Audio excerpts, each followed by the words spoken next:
Christian Horner reviendra en Formule 1 et le fera probablement avec Alpine. En effet, il y a des discussions internes entre Alpine et Christian Horner pour un accord qui ramènerait le team principal anglais en Formule 1 avec l'équipe française qui cependant installera des moteurs Mercedes l'année prochaine. Et Horner reviendrait en Formule 1 avec Alpine et en plus acquérait 24% des actions actuellement détenues par le consortium américain Otro Capital. Cette information vient d'Eric Van Haren, source très fiable en ce qui concerne les nouvelles de Red Bull.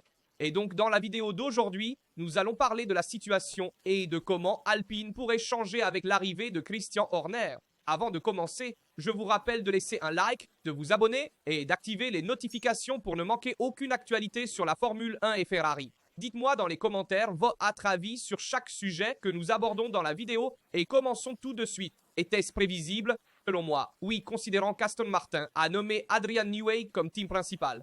Nous avons vu que Toto Wolff continue chez Mercedes et est aussi actionnaire de l'équipe. Nous avons ensuite vu que chez Red Bull, ils ont nommé Laurent Waché. Les top teams sont déjà pris car nous avons Andrea Stella avec Zak Brown chez McLaren. Nous avons Vasseur chez Ferrari. Donc nous savons que Christian Horner veut aller dans un top team pour dominer en Formule 1. C'est son objectif, revenir dans un top team et essayer de recommencer à gagner. Mais pas seulement, il veut aussi y revenir en Formule 1 comme l'a fait Toto Wolff, c'est-à-dire en tant qu'actionnaire. Et la seule équipe qui permettrait à Christian Horner de revenir en Formule 1 aussi en tant qu'actionnaire est Alpine elle-même. Alpine vient d'une situation désastreuse. Nous avons vu cette année qu'ils ont fait une saison embarrassante, pour le moins avec les moteurs Renault. Mais l'avenir pourrait être plus radieux, voyant que l'année prochaine, ils installeront les moteurs Mercedes. Et donc nous avons vu comment McLaren, avec les moteurs Mercedes, est devenue championne du monde et était une équipe cliente. Donc Alpine pourrait aussi, je ne dis pas faire la même chose, mais néanmoins obtenir des résultats nettement meilleurs que les années précédentes. Il y a comme conseiller Briatore, qui a aussi des contacts étroits avec Christian Horner. Donc la possibilité d'un retour de Christian Horner chez Alpine me semble assez possible, dans le sens où il est très possible que Horner revienne en Formule 1 chez Alpine et pourrait essayer de la rendre gagnante à nouveau, revenir à une Renault qui peut se battre à l'avant, comme du temps de Fernando Alonso. Lisons aussi l'article ensemble. Ce mouvement pourrait marquer le retour de Christian Horner en Formule 1 après avoir été licencié de Red Bull en juillet suite à une lutte de pouvoir avec la maison mère. En effet, nous connaissons les désaccords internes chez Red Bull entre la partie autrichienne et la partie thaïlandaise et Horner était plus proche de la partie thaïlandaise tandis qu'Helmut Marko était plus proche de la partie autrichienne. Et cette rupture, cette division interne a ensuite conduit Horner à être licencié de Red Bull et à chercher une autre équipe. Nous savons qu'il y a le Garden Leave à purger, donc nous verrons où il ira. Il y avait des rumeurs sur Aston Martin, maintenant Alpine est plus probable. Le potentiel engagement de Horner avec Alpine arrive à un moment difficile pour l'équipe. Après la dernière place au championnat des quais constructeurs en 2025, l'équipe est passée des moteurs Renault à ceux de Mercedes pour la saison 2026, alimentant des rumeurs sur les intentions de Renault de vendre. Le The Telegraph rapporte que Horner envisagerait une offre pour une participation majoritaire, peut-être avec des investisseurs inconnus, tandis qu'Otro Capital cherche à céder ses actions. En effet, il est question des 24% d'Otro Capital. Otro Capital. Flavio Briatore, conseiller exécutif d'Alpine et cher ami de Horner, pourrait jouer un rôle dans la facilitation de cette potentielle acquisition. En effet, des Pays-Bas arrive la nouvelle que Horner s'intéresse à Alpine.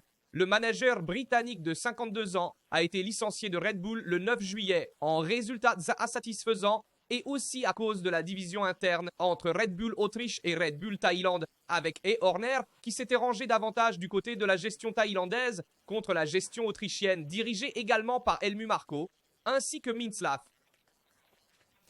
Et nous savons que cela a donc causé ensuite le licenciement de Horner, car il n'y avait pas de résultats sur la piste. De plus, Horner semblait trop le chef au sein de Red Bull, donnait trop d'ordres, n'écoutait personne et donc Horner est maintenant désireux de poursuivre son parcours en Formule 1. Il a exprimé son intérêt à revenir non seulement en tant que leader de l'équipe, mais aussi en tant qu'actionnaire, comme l'a fait son rival Toto Wolff chez Mercedes. Selon le The Telegraph, Horner a réuni un groupe d'investisseurs et est en négociation avec Alpine. L'équipe française dirigée par Flavio Briatore, actuellement, son capital social est divisé entre 76% de Renault et 24% d'Otro Capital. Et c'est justement ce 24% que Horner et ses investisseurs visent car Otro Capital envisagerait de vendre ses actions. La possibilité que Horner rejoigne Alpine, potentiellement avec les moteurs Mercedes de son rival Toto Wolff, ajoute une touche intrigante au récit de la Formule 1. Et c'est vrai, parce que nous aurions une équipe cliente dirigée par Christian Horner, l'ennemi juré de Toto Wolff, qui cependant lui fournit les moteurs. C'est un court-circuit retentissant si on veut. Mais je vois cela comme possible dans le sens où, à la fin, si on y pense, eh bien, Alpine a traversé un moment de crise dans le sens où elle est arrivée après des années difficiles, elle est arrivée à la dernière place chez les constructeurs en 2025. Avec les moteurs Renault, maintenant, elle va changer pour les moteurs Mercedes qui sont supposés être très performants pour 2026 et donc je vois un avenir meilleur pour Alpine. Surtout parce qu'il y a aussi Flavio Briatore comme conseiller chez Alpine et cela pourrait aussi aider la situation interne. Et donc cela pourrait amener à voir Horner comme futur team principal d'Alpine. Aussi parce que Ferrari ne peut pas y aller parce qu'il y a Vasseur et au maximum une autre personne pourrait y aller, mais pas Christian Horner parce que il veut avoir plein pouvoir au sein de l'équipe et chez Ferrari, il ne pourrait pas l'avoir. Chez Mercedes, il y a Toto Wolff chez McLaren. Il y a Andrea Stella et Zak Brown qui fonctionnent bien comme duo et Andrea Stella comme team principal est l'homme qu'il faut en ce moment chez McLaren. Et puis nous avons Aston Martin où Adrian Newey est le team principal. On pensait que Horner pourrait être le possible remplaçant d'Adrian Newey à l'avenir, une fois le Garden Leave terminé, devenir team principal chez Aston Martin, mais Lawrence Stroll a déjà cédé une partie de ses parts à Adrian Newey qui les a acquises. Selon moi, il n'a pas envie de céder d'autres parts de l'équipe et Horner déstabiliserait l'environnement interne chez Aston Martin. Donc attention à cela. Et pour moi, la décision la plus probable pour Christian Horner est d'aller chez Alpine. Nous devons aussi parler des déclarations de Montoya sur Red Bull. En effet, Red Bull sait qu'elle n'a pas d'espoir pour 2026. Donc elle a tout misé sur 2025. C'est ce que pense Juan Pablo Montoya, qui a exprimé son opinion sur les perspectives de Red Bull pour 2026, attribuant des difficultés potentielles à la situation du moteur. En parlant aux médias, Montoya a souligné « D'après ce que j'ai compris, Red Bull aura des difficultés à cause du moteur dont elle dispose. » Montoya a approfondi la tension stratégique de Red Bull, suggérant que ses efforts sont concentrés sur la saison 2025 en raison des défis prévus pour 2026. Et il a expliqué « Red Bull savait qu'elle n'avait aucun espoir de se battre pour le titre en 2026 et c'est pourquoi elle a beaucoup poussé sur le développement de la voiture 2025.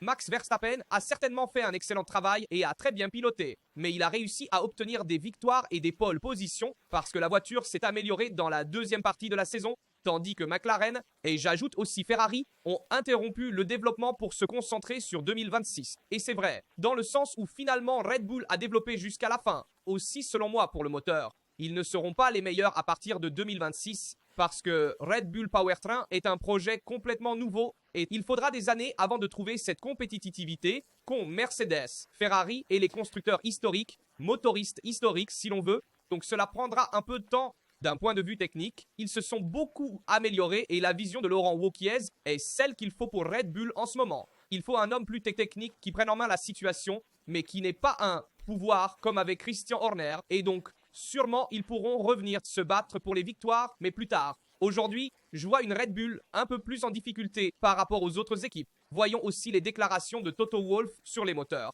En effet, Toto Wolff a dit qu'il n'y a pas de favori, pas de comparaison, et Toto Wolff garde Mercedes les pieds sur terre. Toto Wolff a précisé que Mercedes ne croit pas aux attentes de 2026. Même en parlant d'une unité de puissance puissante, Toto Wolff insiste sur le fait que la confiance n'a pas sa place dans un rejet du règlement, soulignant que des équipes clientes comme McLaren ont déjà démontré pouvoir dépasser Mercedes avec le même hardware, c'est-à-dire le même moteur. Pour lui, le vrai défi ne sera pas seulement les rivaux, mais de rester en tête dans un champ où innovation, délai de développement et surprise peuvent renverser la situation d'un jour à l'autre.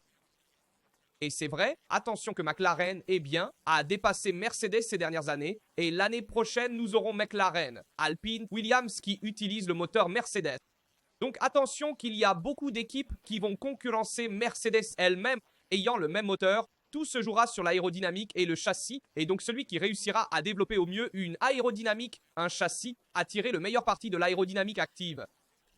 L'année prochaine, il aura le dessus même sur Mercedes elle-même aussi. Parce qu'il sera fourni le même moteur identique, nous verrons s'il y aura des modifications avec les contrats entre Mercedes et ses équipes clientes. Mais à ce jour, c'est ainsi. En effet, Toto Wolff a aussi dit « Certaines des équipes auront plus d'heures en soufflerie pour développer la monoplace et parce qu'elles ne se sont peut-être pas très bien positionnées chez les constructeurs. Williams, qui a fait une saison incroyable en terminant 5e chez les constructeurs, aura plus d'heures en soufflerie que Mercedes elle-même. Donc, nous ne devons pas sous-estimer les adversaires. Alpine a terminé 10e, ce sera l'équipe avec le plus d'heures en soufflerie et elle aura le moteur Mercedes. Donc attention aux équipes clientes de Mercedes qui feront sûrement un excellent travail l'année prochaine. Avant de parler des moteurs Ferrari, je veux d'abord parler de l'effet outwash car la FIA impose l'inwash et l'outwash disparaît vraiment. Le règlement FIA 2026 vise à éliminer l'écoulement de surface, un facteur clé dans la gestion de la turbulence du fond des voitures due au roulement des pneus. Cette modification défie les ingénieurs à recréer l'effet différemment, car elle empêche la masse fluide de s'infiltrer sous la voiture. Donc attention, cet effet d'inwash sera créé, et non l'outwash qui sera éliminé. Les ailes avant de 2026 seront plus étroites, avec une aérodynamique active et des modifications géométriques. Les voitures seront plus étroites de 10 cm, ce qui affectera la largeur des ailes. Le volume de la plaque terminale positionnée à plus de 50 mm à l'intérieur de l'épaule extérieure du pneu, imposant un changement dans la stratégie de conception. Le flux d'air est essentiel pour déplacer la turbulence générée par le pneu avant, mais la FIA cherche à la réduire à cause de ses effets néfastes. Les voitures qui suivent sont confrontées à une masse fluide turbulente qui compromet l'efficacité aérodynamique et ce n'est pas une situation idéale pour les courses. L'effet outwash cause l'air sale qui atteint la voiture derrière et endommage ensuite les pneus de la voiture qui suit. Modéliser la traînée turbulente est complexe et trouver des solutions efficaces a été un défi. Donc l'introduction de la plaque de base, un déviateur de flux entre les fils des roues, est un nouvel élément visant à résoudre ce problème. Les restrictions de la FIA poussent les équipes vers une philosophie inboard qui rappelle les monoplaces de 2006 à 2008 avec la plaque frontale qui se courbe davantage vers l'extérieur, réduisant le flux d'air et dirigeant la masse de fluide vers l'intérieur de la voiture, minimisant le champ fluidodynamique chaotique dû au règlement, au roulement des pneus. En somme, on essaie de dévier le flux vers l'intérieur. Voyez aussi la forme de l'aile avant qui sera vers le bas et non vers le haut. Et on essaie d'augmenter l'effet inwash, donc d'envoyer l'air vers le centre de la voiture, même s'il n'y a pas de canaux Venturi, et d'éviter l'effet outwash. Alors, où est-ce que les équipes vont travailler pour essayer de contourner cela, cette règle du règlement, et donc essayer de reproduire l'effet outwash, même s'il n'est pas autorisé? Eh bien, en essayant de travailler sur l'endplate. L'endplate sera la structure sur laquelle toutes les équipes vont travailler, ainsi que le footplate, donc la partie extérieure basse. Ce seront les deux éléments qui influenceront le réglage de l'effet outwash qui arrive ensuite à la voiture derrière. Plus l'effet outwash sera important, plus le bénéfice des voitures de nouvelle génération sera grand. Évidemment, le règlement essaie de l'interdire, mais nous savons qu'il est presque impossible d'éviter l'effet outwash. En revanche, en parlant d'aérodynamique active, des problèmes surgissent avec le fond et la batterie. En effet, l'introduction de l'aérodynamique active en Formule 1 en 2026 a suscité des inquiétudes, notamment dans des conditions humides. Le nouveau système qui remplace le DRS vise à réduire la résistance aérodynamique de 50% en utilisant les modes rectilignes et courbes. Cependant, cela peut conduire à une faible stabilité de la voiture et à des difficultés dans la gestion de l'énergie hybride. Et c'est un problème parce que si nous avons des voitures trop instables, nous aurons alors des situations dangereuses sur la piste. Le mode ligne droite réduit l'appui sur les deux ailes en déplaçant le centre de pression vers l'arrière. Cette modification peut déstabiliser la voiture, surtout sur des pistes mouillées où l'adhérence est inférieure, posant des risques importants pour la sécurité des pilotes. Donc, quand nous aurons le mode Z, donc celui de basse portance, avec l'aile arrière ouverte, l'aile avant ouverte, nous aurons une voiture difficile à conduire, surtout dans des conditions humides. Donc, il faut voir si elle sera activée dans ces conditions ou non, comme le DRS qui était désactivé dans des situations humides. Lorsque les courses sont déclarées sous la pluie, des problèmes réglementaires apparaissent car la direction de course pourrait interdire l'utilisation du mode faible appui en ligne droite. Cela oblige les voitures à utiliser des configurations à haute charge, augmentant le contact avec le sol et risquant une usure excessive des patins sous la carrosserie. Au cours des années précédentes, la désactivation du DRS dans des conditions humides était standard. Mais le règlement 2026 présente de nouveaux défis. Les monoplaces plus lourdes sans DRS nécessitent une gestion attentive pour éviter de rendre la voiture trompeusement légère, ce qui pourrait entraîner des problèmes inattendus d'usure et de performance. Nous devons également parler de la nouvelle selon laquelle Antonello Coletta pourrait arriver en Formule 1. En effet, il y a des rumeurs concernant la possibilité de remplacer Vasseur en tant que directeur d'équipe de Ferrari. Chacun suit sa propre voie. Nous travaillons tous dans la même entreprise et je ne vois rien d'étrange dans ces liens. En Formule 1, c'est un moment important de changement avec les nouvelles règles. Faites confiance à ceux qui sont là. J'ai une excellente relation avec Vasseur. Restons concentrés sur notre travail. C'est ce qu'a dit Coletta. En démentant les rumeurs d'une arrivée en Formule 1, il faudra certainement évaluer les performances de Vasseur.